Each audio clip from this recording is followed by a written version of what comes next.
বিসমিল্লাহির রহমানির রহিম। রাজনীতিতে বিভিন্ন ধরনের খেলাধুলা এখন শুরু হয়ে গেছে।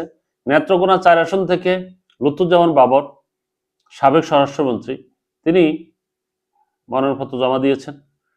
তার এগেনিস্টে তার ওয়াইফ তাহমিনা, তিনিও মনোনয়নপত্র জমা দিয়েছেন।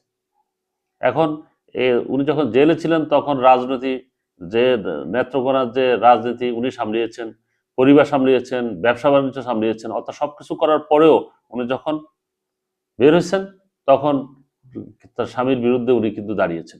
এখন এটা স্বামীর বিরুদ্ধে উনি সরাসরি যে দাঁড়িয়েছেন, এটা কতটুকু, এটা কি আপোষ ভাবে, অর্থাৎ লুৎফুজ্জামান বাবর যদি কোনো কারণে যদি উনি অযোগ্য হয়ে যান অথবা বাদ পড়ে যান, তাহলে তার পরিবার যেন এটা থেকে বিচ্ছিন্ন না হয়, অথবা পরিবারের কোনো সদস্য যেন এই আসন থেকে বাদ না পড়েন, সেই উদ্দেশ্য থেকে উনি কি করেছেন কিনা এখনো পর্যন্ত এটা জানা যায়নি। তবে তাহমিনা কিন্তু সাংবাদিক সম্মেলন করেছেন এবং দেখা যাক 20 তারিখ পর্যন্ত যদি দুইজনেরই মনোনয়নপত্র বৈধ হয়েছে।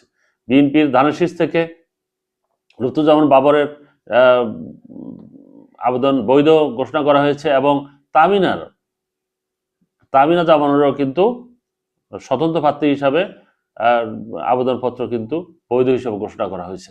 এখন দেখা যায় 20 তারিখের ভিতরে যদি এটাকে প্রত্যাহার করে, তাহলে হয়তো বোঝা যাবে যে সত্যিকার অর্থে এটা আপোষ মীমাংসার মাধ্যমে দাঁড়িয়েছে নাকি এক বিদ্রোহী হয়ে দাঁড়িয়েছে, তখন এটা বোঝা যাবে। দর্শক, ভালো থাকবেন।